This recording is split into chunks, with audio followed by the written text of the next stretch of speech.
કોઈ પણ સ્વરૂપે ભગવાનનું નામ લો તમે, કોઈ પણ સ્વરૂપે તમને જે ગમતા હોય એ નામનું સ્મરણ કરો તમે. ભાગવતજીના ક્યાંય એવું લખ્યું જ નથી કે તમે શ્રી કૃષ્ણ શરણમમાં કહો કે કૃષ્ણ કૃષ્ણ કહો કે રાધા રાધા કહો. તમને ગમતા ભગવાન ગમતા સ્વરૂપનું નામ લો એમ કીધું છે.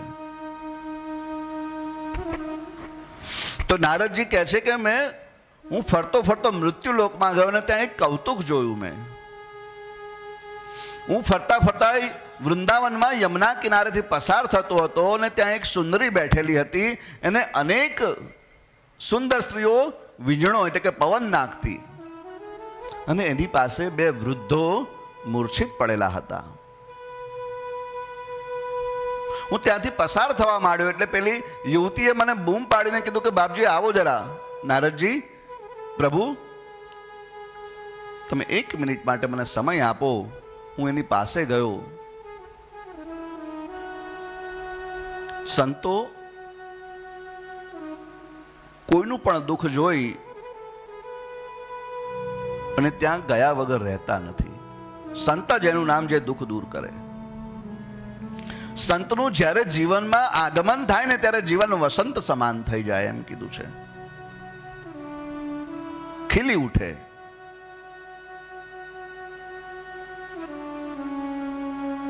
નારદજી સમીપ ગયા એટલે પેલી યુવતી કહે છે કે પ્રભુ તમે મને કંઈક ઉપાય બતાવો. નારદજી કે શાનો ઉપાય?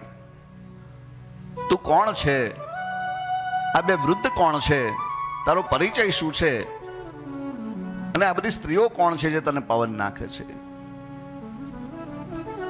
એટલે પેલી યુવતી કહે છે કે મારું નામ ભક્તિ છે.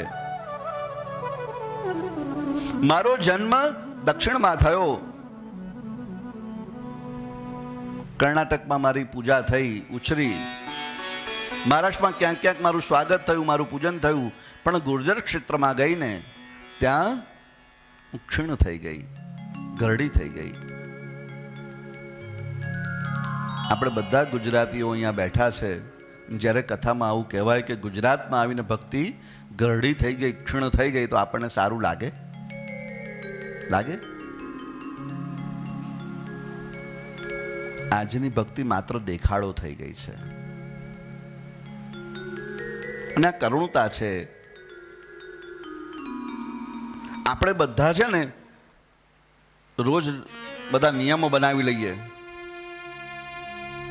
મહાદેવે તો જવું જ પડે, વિષ્ણુ સહસ્ત્રનો પાઠ કરવો જ પડે, મારે દેવી કવચ કરવું જ પડે. જે આપણી ઉપાસના હોય એના પાઠ પૂજા માળાનો નિયમ બનાવી લઈએ અને પછી બધાને કહીએ મારે છે ને પૂજા કર્યા વગર તો ફાવે જ નહીં, મારે 2 કલાક તો પૂજામાં જ જાય એમ. જે બધી પૂજા ના કરો મને મજા જ નથી આવતી. આપણી ભક્તિ ક્યારેય કોઈને કહેવાની નહીં. તમે શું પૂજા કરો છો, કેટલી ભક્તિ કરો છો એ કહેવાની વસ્તુ નથી. એ જણાવવાથી ક્ષણ થાય. પુણ્ય જણાવવાથી ક્ષણ થાય, પુણ્ય જાહેર કરવાથી ક્ષણ થાય, અને પાપ જાહેર કરવાથી ક્ષણ થાય. પાપને કહી દેવું પડે તો ક્ષીણ થાય, પણ આપણે કહીએ પાપ કંઈ ખોટું થઈ ગયું કહેવાય? ન કહીએ અને ના કહો એટલે એની વૃદ્ધિ થાય. પુણ્ય બંધ મુઠ્ઠી રાખવાની કીધી છે, ભક્તિને બંધ મુઠ્ઠીમાં રાખવાની કીધી છે. જેટલી ભક્તિ તમે છુપાવીને રાખશો એટલું એની વૃદ્ધિ થશે. પણ આપણે એવું કરતા નથી. મોટા ભાગે એવું થઈ ગયું છે. બધાની વાત નથી આમાં, પણ મોટા ભાગનું આપણે બધા જ આવી ગયા એની અંદર. કોઈની આપણે પિન પોઈન્ટ નથી કરવું કોઈને, પણ બધા જ આપણે એવા થઈ ગયા છે. ગુર્જર ક્ષેત્રની અંદર ભક્તિ ક્ષીણ થઈ છે. નારદજી કહે છે કે તું ગુજરાતમાં જઈને ક્ષીણ થઈ, વૃદ્ધ થઈ. આ 2 જણ કોણ છે? તો કે મારા 2 પુત્ર છે, જ્ઞાન અને વૈરાગ્ય. એ પણ મારી સાથે આવી. જ્યાં ભક્તિ પ્રગટ થાય ત્યાં જ્ઞાન આવે ને, અને ત્યાં વૈરાગ્ય પણ આવે. પણ એ ગુજરાતમાં આવીને ક્ષીણ થઈ ગયા.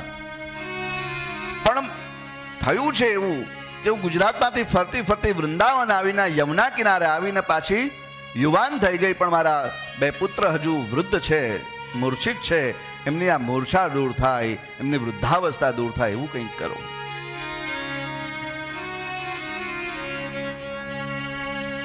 નારદજી કહે છે કે ઉપાય તો કરું, પણ આ તને તારી સેવામાં કોણ છે બધા? તો કે બધા તીર્થ છે, ગંગા, યમુના, સરસ્વતી, ગોદાવરી, કાવેરી, બધી તીર્થ છે. બધા તીર્થ, બધા નદીઓ એ આવીને મારી સેવામાં લાગેલા છે. ગંગા એ જ્ઞાનનો કિનારો છે. જ્ઞાન પ્રાપ્ત કરવું હોય તો ગંગા કિનારે આવ્યા વગર છૂટકો નથી. અને ભક્તિ મેળવવી હોય તો યમુના કિનારે જવું પડે. અને તપ કરવું હોય તો ક્યાં જવું પડે? તપ કરવું હોય તો નર્મદાજીના કિનારે જવું પડે. એ તપોભૂમિ કીધી છે. એકેય ઋષિ એવા નથી જે નર્મદા કિનારે જઈને તપ ન કર્યું હોય, કારણ કે નર્મદાજી શાશ્વત નદી કીધી છે.